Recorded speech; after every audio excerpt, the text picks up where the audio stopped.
2002 के गुजरात दंगा मामले में बनाई गई एसआईटी के अब एक नए खुलासे से राजनीति की दुनिया में एक नया भूचाल आ गया है। मामले में पीएम मोदी को मिली क्लीन चिट के साथ ही तीस्ता सीतलवाड़ पर उठाए गए सवाल और अब एसआईटी ने फिर एक बड़ा दावा किया है और दावा है कि तब के गुजरात के मुख्यमंत्री नरेंद्र मोदी को बदनाम करने के लिए तीस्ता को तत्कालीन कांग्रेस अध्यक्ष के सलाहकार ने लाखों रुपए दिए थे। इसी के साथ बीजेपी और कांग्रेस में वार पलटवार का दौर भी शुरू हो गया है। पैसे दिए गए। हर गुजरात चुनाव से पहले नरेंद्र मोदी जी की जो फैक्ट्री है इस तरह की कहानियां गढ़ने की, मनगढ़ंत कहानियों की, वो शुरू हो जाती है।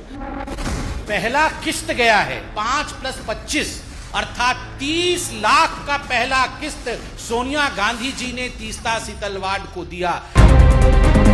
अगर कांग्रेस पार्टी मोदी जी जैसी राजनीति करना जानती या करना चाहती तो क्या मोदी जी वहां मुख्यमंत्री रह सकते थे?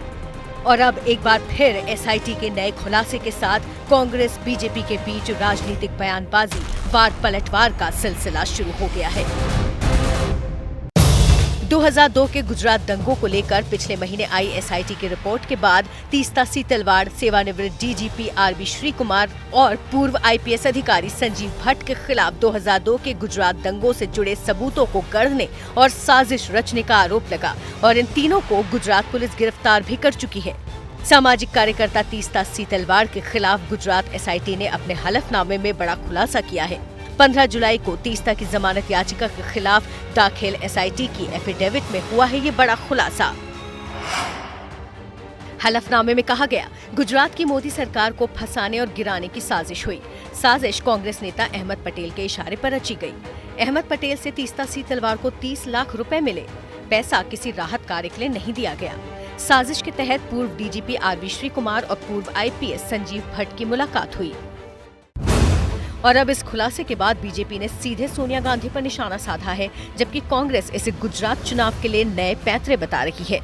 पैसे दिए गए और जो पहला किस्त गया है वो पहला किस्त 5+25 अर्थात 30 लाख का पहला किस्त सोनिया गांधी जी ने तीस्ता सीतलवाड़ को दिया। अहमद पटेल जी हमारे बीच में नहीं है। अहमद पटेल जी ने तो केवल डिलीवर किया, दिया सोनिया जी ने अपनी तिजोरी से, डिलीवरी की अहमद पटेल जी ने और लिया तीस्ता सीतलवाड़ ने। और याद रखिए, ये 30 लाख उस जमाने में केवल पहला किस्त था। This was just the first installment. इसके आगे न जाने कितने करोड़ों रुपए सोनिया गांधी जी ने नरेंद्र मोदी जी को अपमानित और बदनाम करने के लिए, झूठे षड्यंत्र में फंसाने के लिए, बीजेपी को नीचे गिराने के लिए, बीजेपी कैसे आगे ना बढ़े इस चेष्टा में और केवल बीजेपी और मोदी को पीछे रख करके राहुल गांधी को प्रमोट करने के लिए तीस्ता सीतलवाड़ का इस्तेमाल इस पैसे से सोनिया गांधी जी ने किया। जो आरोप हैं बीजेपी के गंभीर हैं, क्या जवाब? इनका तो हर आरोप आपको गंभीर लगता है। अरे साहब, अगर कांग्रेस पार्टी मोदी जी जैसी राजनीति करना जानती या करना चाहती तो क्या मोदी जी वहां मुख्यमंत्री रह सकते थे? सिर्फ बदनामी करके हम रुक जाते, हम हटा देते। लेकिन हम ऐसी राजनीति नहीं करते। और हर गुजरात चुनाव से पहले नरेंद्र मोदी जी की जो फैक्ट्री है इस तरह की कहानियां गढ़ने की, मनगढ़ंत कहानियों की, वो शुरू हो जाती है। पिछले गुजरात चुनाव में जनरल दीपक कपूर से डॉक्टर मनमोहन सिंह तक पर आरोप लगा दिया कि पाकिस्तान के साथ मिलकर मुझे हराना चाहते हैं। फिर माफ़ी मांगनी पड़ी संसद में, फिर माफ़ी मांगेंगे, क्योंकि इस तरह की मनगढ़ंत कहानियों की मियाद 4 से 6 महीने होती है। जब तक वो चुनाव आते हैं ये कहानियाँ लाते हैं, जीतने का कोशिश करते हैं और फिर माफ़ी मांग लेते हैं। ये उनकी पुरानी आदत है। तो देखिए, एक समय तीस्ता सीतलवाड़ के करीबी रहे रईस खान को सुनना यहाँ पर बेहद जरूरी हो जाता है। रईस खान का कहना है, उनका ये दावा है कि वो गवाह हैं पैसों के लेन देन के। रईस खान से बात की हमारे सहयोगी चैनल एबीपी अस्मिता के संपादक रौनक पटेल।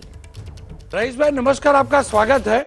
आज बीजेपी की ओर से प्रेस कॉन्फ्रेंस हुई और तीस्ता और अहमद पटेल के साथ साथ कांग्रेस पर संगीन आरोप लगाए।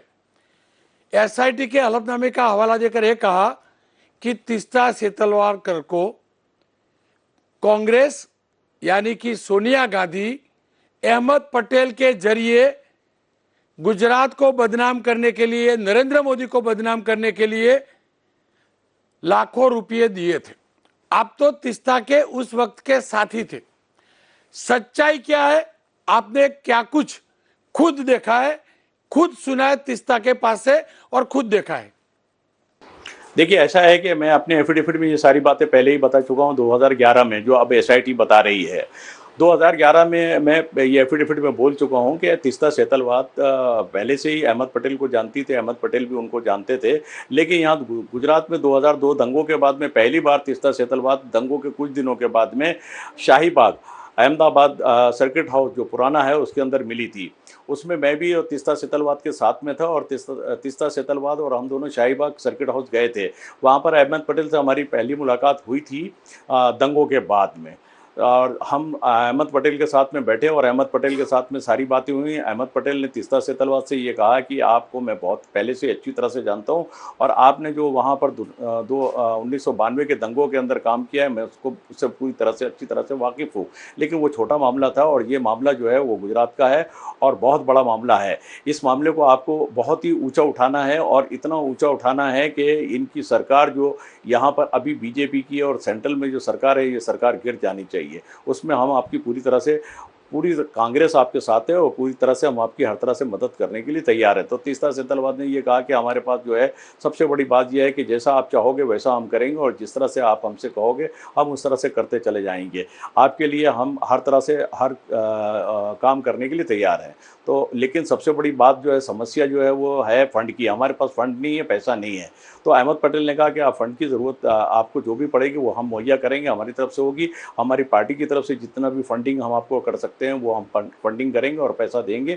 आपके किसी काम को हम रुकने नहीं देंगे। इसके अलावा हमारे पार्टी के बाहर जितने भी हमारे कॉन्टैक्ट हैं उन सारे कॉन्टैक्ट को हम आपको दे देंगे और उन कॉन्टैक्टों से आपको जितना भी फंड है वो आपको मुहैया होगा और मिलता रहेगा और इसमें किसी तरह की कोई कमी नहीं आएगी।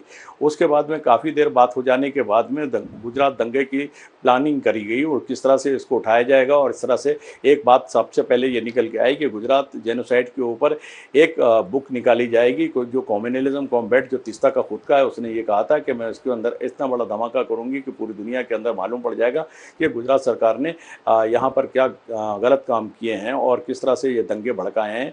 तो तीस्ता ने बहुत सारी चीज़ों के आश्वासन उनको दिलाए। अहमद पटेल ने कहा ठीक है। उसके बाद में उन्होंने किसी एक व्यक्ति को बुलाया और बुलाने के बाद में उससे कहा कि अभी इसी समय इस टाइम आप कितने पैसे मुहैया करा सकते हो इनको, तीस्ता सेतलवाद को। तो उन्होंने बहुत सोच के ये कहा कि हम अभी इस वक्त जो है कुछ अगर आप टाइम दें 10-20 मिनट का, आधे घंटे का, तो हम 5 लाख रुपए मुहैया करा सकते हैं। तो उन्होंने कहा ठीक है, आप 5 लाख रुपए की जल्दी से जल्दी बंदोबस्त करके लेकर आइए। आधे घंटे के बाद में वो 5 लाख रुपए आ गए, एक अखबार के अंदर लिपटे हुए थे और कपड़े की थैली के अंदर थे। अहमद पटेल ने वो पैसा तीस्ता सेतलवाद को दिया। तीस्ता सेतलवाद ने मुझे इशारा करा, मैंने उसको ओपन करा, थैली में से बाहर निकाला, अखबार में से बाहर निकाला और पूरी तरह से चेक करा तो वो 5 लाख रुपए थे। वो 5 लाख उसी तरह से कागज़ में लपेट के और थैली में डाल के तीस्ता सेतलवाद के हवाले कर दिए गए। उसके बाद में उन्होंने कहा ये तो बहुत कम है, इसमें तो कुछ भी नहीं होगा। तो अहमद पटेल ने कहा आप तक टेंशन मत लो, और फिर उसी व्यक्ति से कहा कि और पैसों का कब और कितने दिन में इंतज़ाम हो जाएगा। तो उसने कहा कि 2 दिन का समय आप दीजिए, हम 25 लाख रुपये का 2 दिन में और इंतज़ाम करके दे देंगे। उसके बाद में उसने 2 दिन के बाद में वहीं पर उसी जगह सर्किट हाउस के अंदर, शाहीबाग के अंदर 25 लाख रुपए कैश और दिए लाकर। और